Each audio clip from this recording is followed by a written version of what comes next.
Awful. It's so bad. Just a mess. That's me. Namaste World Racer, Sabine and Roger here. Let's watch Caste has nothing to do with India or Hindu traditions by the YouTube channel Citti Media. It was a request on Discord by B. So this is something everybody needs to be familiar with. There's huge misconception out there still in the wide world, so we all need to learn and understand this. Hit that like button if you agree, and let's dive in and learn more about this. Exactly, I need to, because often I speak with people and they say, yeah, India, I want to go there one day, but I don't like the caste system. And then I know too little about to actually debate with them, so this is getting time, people. We have to repaint the picture of India. Our topic tonight is the four Varnas. This topic is of tremendous importance for the well-being and stable functioning of any society. It's a division of responsibility into different departments of ability. The culture of India, of Bharat, pioneered this understanding for some very important reasons that are not present in Western civilization. And this is very ironic, because the culture of the Vedic civilization sees everyone as an immortal being. That's what this means. The namaste means every living entity, but especially the humans that we're addressing, are all Atma. They're all immortal beings. And that means they have many lifetimes. And that means that they come into each life as a human with a specific set of abilities and causal relationships or karma that they created in their previous lives, cumulatively. This means that we cannot judge a person's nature or ability by the family that they take birth in, because we know that they're carrying with them hidden abilities and capabilities. This is the answer to the idea of a caste system. In fact, caste or casta is a Portuguese word that means power, inherited simply by birth and without qualification. Could mean advantage. It could also mean disadvantage, supposedly inherited by being born on the wrong side of the tracks. Because Western civilization believes only in one lifetime, either the scientists or the religionists, their limitation is that they do not see this continuity and therefore do not understand the implications of the specific abilities that each individual has acquired over many lifetimes of experience and living and acting. Just imagine that as we come into this world, we're actually continuing something and we left off in our last life at a certain point. Now, what we're coming into is a social body. Just as we're embodying inside of a social body, and a social body, just like our body, has different departments of functionality. Those departments must be ruled by the rules of order of that particular occupation. The term, or the four terms, Brahmana, Kshatriya, Vaishya, and Shudra are the Sanskrit terms for what I have named professors, protectors, producers, and providers. Metaphorically, these are considered the head, the arms and shoulders, the belly, and the legs of society. What beautiful. Cool. This is the way to make an orderly society. All of the necessary functions of society have a methodological approach and a defined curriculum to learn to do that particular thing. Then that ability is learned while being educated, while in the school. In this case, the Sanskrit is Guru Kula. In the school of the Guru, one of the things that they did was investigate the individual's inherent abilities and find which skill set they had brought in with them. Are they inclined to gain knowledge and be a professor? Are they inclined to practice martial arts, to be a defender and a warrior and a protector? Are they inclined to be a farmer or a producer of wealth or a manager of wealth? And are they designed to be a provider of a service? That's me. This is the fourth of the categories, the so-called Shudra, which has come to mean, in British era, during colonization, a lower class person. It's none of that at all. In fact, it's someone with a particular skill set. A person who gives a manicure, a person who does massage therapy, a person who cleans houses, a person who does any particular skill I do. That's that you they then. mastered I love it. and is a necessary component of society. That is Shudra. And the next is the producer, or the Vaishya. The Vaishya is the one who's producing the goods, and they're going to be then transferred throughout the society. A good example would be a truck driver is a Shudra, and the person producing the goods, the manufacturer, is the Vaishya. The person patrolling the roads and making sure everyone is safe is a Kshatriya. And the persons who are in charge of the education of the next generation, or in any situation where complete truth-telling is absolutely necessary. These are the four departments of any healthy social body. Wow. And in India, this was perfected, partially because of knowing about rebirth, and partially because it was such a cooperative society, where everyone saw each other as an Atma, an immortal being. Now this is so crucial to our understanding, because the propaganda that was made during colonization was that India had a caste system. The fact of the matter is that England had a caste system, and Europe had caste systems everywhere, because they only believed in one lifetime first. So secondly, you were only able to have one lifetime of activity, of experience. How could you possibly bring in experience from a previous life? Wow. First of all, I love this video and I love the clarity. Yeah, you're starting to understand it better now. Oh yeah, Right? I actually understand it now. Perfect. Yeah. I love it. Because what he's saying is crystal clear. And yeah, it's no doubt that, so the Europeans who weren't willing to accept reincarnation, and then coming from their own pyramid system, caste system with the king and the crown on the top, and then the soldiers, and then so the ruling class, you got the lords and the ladies and all of that, and the dukes and the knights, and then going down to the serfs and the slaves, basically. Yeah, that's all they understood. So then they labeled that upon India because they didn't know any better. So yeah, propaganda in a way, but also the lack of understanding there, which is very limited when they're not willing to accept, a higher perspective. So the reincarnation system that India, of course, understood back then, it was all working in total harmony, and it was dictated by, the inclination of the child, which they were able to identify at a young age to see, okay, like, what do you want to do? Like, what are your interests? And then it would create for a much happier society as well, because people would be allowed to pursue what they wanted to do just naturally, and nothing was forced or contrived.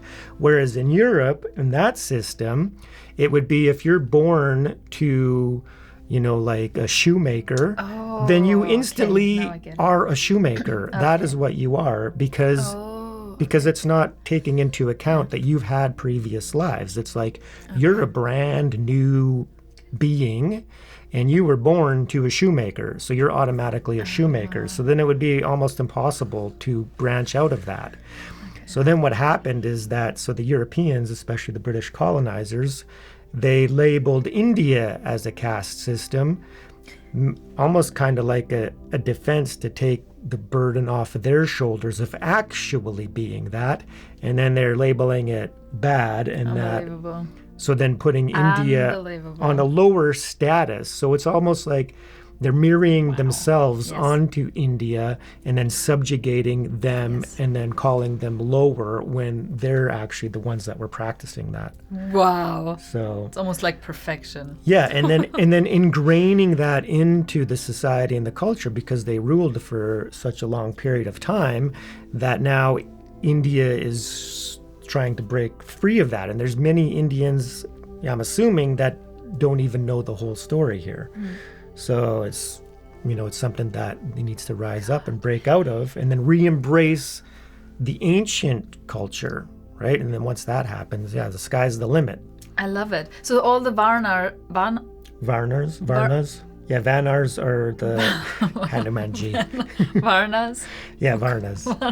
They're equal. There's no higher and lower. Yeah, exactly. The protectors are needed and the professors and the... Okay. Yeah, so in my mind, when I look on ancient times and I contemplate what it would have been like in India back then, it would have been so incredibly peaceful and loving and harmonious, and everything was just working together naturally. There would be this flow there. And then the British came and then they labeled like this lower class, and then that got ingrained in society, and then there became untouchables and stuff, which is ridiculous because every single piece of the puzzle is important. So perfect. Yeah. And you know what? I just found a little peace with myself because, when we're talking about the Shudras, right? Yeah. That are the providers. I always told Roger, I love volunteering. I love housekeeping. I love cleaning. I love all these simple tasks. They really make me happy. And that is why, because I have this imprint. Yeah, I remember that. So that's really foundational to Sabina. She does love it. I remember when we were traveling the world together for 2 years, she actually took a break. She took like 3 months to go volunteer. She needed to get her volunteering in. I love it. And it just confirms it that it is okay. Yeah. It's not a negative thing, and it's not something I should be fighting or questioning or whatever. It's just... Yeah, if that's what you love to do. It's part of amazing. The piece of the puzzle. Yeah, it's providing a service. See, we all serve our purpose here. I don't have to be a professor like you. Yeah, so I'm slowly starting to embrace it when she's calling me this and like tapping me on the shoulder. You're, this. What else are you going to, Well, because I was a laborer, but I always rose into positions very naturally into like leadership roles, right? Where I would be teaching my skills, to the rest of the laborers and then slowly teaching them and training them so they could become higher skilled, right? So I guess it's true. But anyways, it doesn't matter because no class is higher or lower than the other. Exactly. So love the video. Let's continue. Not possible in a one lifetime worldview. So it is the one lifetime worldview that creates a caste system. Yeah. Where people are literally cast into roles and seen as the same as their role. Wow. Yeah. But in the Vedic civilization, everyone is seen as an immortal being worthy of the same respect, no matter what clothing they're wearing, no matter what skin they're wearing, and no matter what occupation they're engaged in. So automatically we know then that people born in a particular family would have an opportunity to become like the occupation of the earner for that family, whoever was the wage earner. They would have an opportunity to become like that person. But in fact, that role model is just part of a process of education that extracted from them what their ability was so that they could be happy in their occupation and society could be benefited by them in their occupation for their whole lifetime. This was considered in the Vedic civilization crucial, and so it's called Varna. Those four, Brahmana, Kshatriya, Vaishya, Shudra, professor, protector, producer, provider, are known as the four Varnas. Every single one of us have an ability that puts us in one of those four Varnas. The next thing is that each of those Varnas had a set of rules that made sure that we were professional in our occupation. If you're a policeman, there are rules. If you're a lawyer, there are rules. If you're a judge, there are rules. But it's also true if you work in any occupation that has very specific requirements. If you're taking the waste products and bringing them to another place and then dealing with them, that also has rules. So this scientific methodology led to the next step. If those are the 4 varnas, the subcategories of those are the next category. And those subcategories are more diverse. Just imagine if someone is a soldier, you would ask what kind? What are they doing? Are they in the supply chain? Are they in intelligence? Are they in combat? And so to know that, you would ask the question, what is their subcategory within the larger category? All warriors are not the same. Each is doing a different function. But there's a code of conduct that goes with all of those warriors. The Varna is the 4 groups, then there are subcategories within those, and finally there's something called the Shreni, or the career ladder. The career ladder also comes with responsibilities. So this word caste was actually used by the British as a tool of colonization to diminish the world's understanding of the very sophisticated social structure that is the basis of the culture of India, of Bharat. Yeah, so that's important. So going back to the colonization, right? So how do you take over a country that's as sophisticated, and it was back then, right? So yeah, it was functioning immaculately, yet it has all this wealth and all these people, right? So how do you subjugate them? You take over with all your guns and your smaller army, right? And then, so India at that time was probably very peaceful. It wasn't established as like a warrior nation that needed to worry about something like this happening, or even if it was, it just wasn't as dominant or prominent because the British whole empire was based on colonization and going out there and conquering other lands. So because it was such a big nation, it had to introduce this propaganda basically to enforce their ideas and then kind of brand India in a negative light, you know, in order to be able to continue doing what it was doing. And then it would do the same thing in Africa and wherever, basically any indigenous communities, right? That's like there was a book back in the day I read called Guns, Germs, and Steel.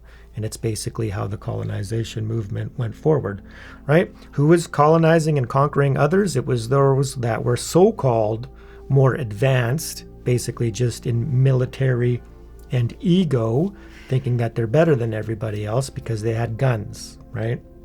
And steel, so weapons, and then of course, and then they brought their germs, right? So then diseases were brought over, and then they were able to do what they did. And then not seeing how incredible the society already was, so they're limited. They're thinking that so this is a superiority complex, right?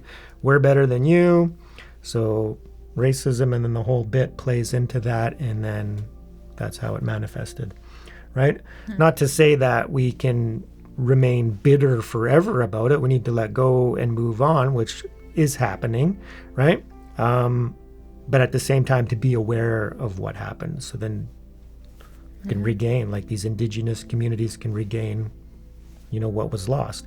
And also in the whole scheme of things, be grateful that, yes, Sanatana Dharma wasn't wiped out completely, because so many indigenous nations were totally just lost. The person, first of all, is not their body. They're not their gender. Yeah. They're not any of those externals.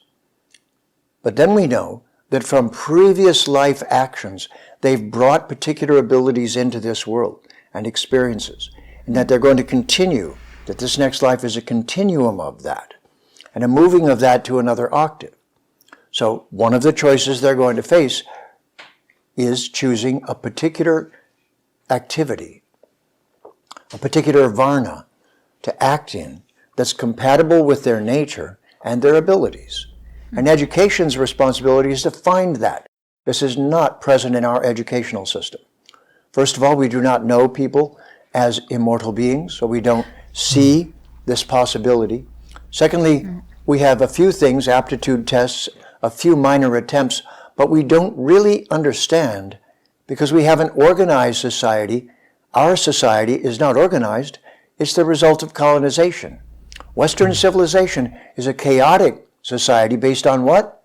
competition. Just a mess. Not the well-being of the social body. Oh, interesting. The civilizational construct for Western civilization is the same one that colonized the world. That's why corporations are only expected to make a profit. They're not asked, were they ethical in what they did? They're asked, did you make a profit? Interesting. And of course they're asked, did you break any laws? But the point is that our civilization has never become properly organized. Whereas the culture of India, the Hindu, Vedic, Sanatana Dharma civilization had done this for thousands and thousands of years. The ritual of going to the Gurukula, to the school, was that you were examined and you were put in different behaviors to see how you performed, how happy you were, whether it was beneficial for you. All of those questions were very scientifically asked in the schooling process. Beautiful. And this is the missing ingredient in our civilization. We are missing the understanding of these categories, and worse, we have pointed a colonizing finger at an amazing, profound, and highly organized culture like India. And the only reason India doesn't appear this way right now is it was colonized. Yep. If we had seen it in its original form, we would see this. And by the way, all the indigenous peoples around the world had various forms of this built in. India to a very sophisticated degree, but everyone was looking to see what was the natural ability of the individual.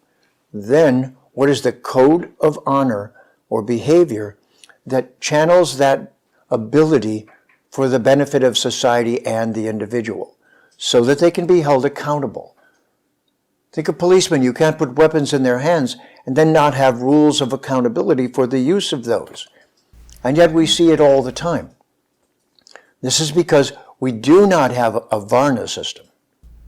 We do not have a caste system for most of our jobs. What we have is a chaos system. Totally. Where there are not appropriate understandings of how to harmonize all of these principles into a well-functioning, beneficial civilization. Wow. So this is the real meaning of Varna, and caste is what the British had and still have. Born in wealthy families get to keep the property. Did you know that an inheritance of wealth is a caste system? That's exactly what it means. It means you pass your wealth on to your children. Well, but they didn't deserve it, or they won't know what to do with it. Oh yeah, totally. Indeed. Well, what would you do about that? Well, in the Vedic culture, you would blend the two together. There would be some familial lineage, and there's a thing called kula, which is the name for the family lineage. And this is where it affects the whole of our way of living. 7 generations in the past, our ancestors co-contributed to who we are. And there are 7 generations in the future, and our children are the next of those. The Vedic civilization, with the Varna system of using everyone according to their true and best nature in the social body, is a system that is looking 7 generations into the future. Nowadays we call it ecology. The system of Varna in the Vedic civilization was to ensure that the social body moved through history with all of its functions done by happy persons doing the job they were intended for and were skillful with. And that process all around was called the Varna ashram civilization, a culture where the stages of human life were integrated into all the everyday functions, and then people lived harmoniously because they had a sense of, and the last word for this message is Dharma. They did what they were designed to do in the social body, and that's called one's sva dharma. Dharma means the essential nature of something. And so the essential nature of this topic is that when we do not educate properly and see the many lifetime variances and add in the culture of the family, the kula, then we distort the human situation. Dhanyavad. This was a fantastic video. I love it so much. Yeah, that was super great. Well explained. I got a new understanding of it. Yeah, so everything's kind of clicked now, so it makes total sense. And of course, it's one more thing that the European colonizers, they did, right? So, of course, so we could play the blame game all we want, but that doesn't do any good, because as we're spiritual seekers, we need to understand that there is an underlying ignorance in the world, right? It's delusion, it's Maya. People know not what they do. And yeah, so one civilization rose to prominence through this force and this, power and this greed and this system that was distorted in a way, very based on ego, narcissism. We know from just studying any of the rulers, kings back in the day, that they were incredibly narcissistic and egoistic. Many of them believed that they were like God's representative on earth in a distorted way, without really even understanding absolute truth and what God is, and that we're supposed to be loving and caring and kind and compassionate beings, and that we're all connected. So forgetting that and becoming totally materialistic and dominated by the needs of base survival instincts of this body, and identifying solely with that, not understanding that we're souls. Even though there was religions around at the time that were basically, the teachers, the founders of the religion were teaching, for the most part, highest truth, but some people are incapable of understanding that, and then everything got distorted into this chaos and this mess, right? So the superiority complex goes out there into the world through ignorance, thinking that it's better, and imposing all sorts of suffering, right, on the world at large, and in particular, like India. That's what it was all about. There are all these nations going in to conquer something as pure and bountiful and harmonious as the system that was in place at the time is just incredibly tragic, and we know the devastation of that. So instead, I like to put myself in the position of what would I have done, right? So think about it. What would you have done if you were the ruler and you knew what you knew now, and then you came across a kingdom like that, right? Would you instead try to adopt this kingdom of India? Is incredible. It's so peaceful, so harmonious. How can I adopt that and bring that into my kingdom? No, you just kind of think of how that would have made the world radically, different, right? Because he was saying that society now is just in a state of chaos because most of us don't understand the soul, reincarnation, and all of this. So instead of trying to emulate something that was very beautiful, you want to conquer it. Yeah. And destroy it and take the wealth. And it's also based on I'm British and you're not, so we're other and separate, instead of seeing that we're all human and we're all one. So anyway, so let's not focus on the negative.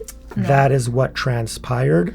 But going forward, you need to re-embrace the spiritual truth. And also take responsibility, because, we can say, the British, so bad. And it was bad. But we don't experience anything we have not created the causes for.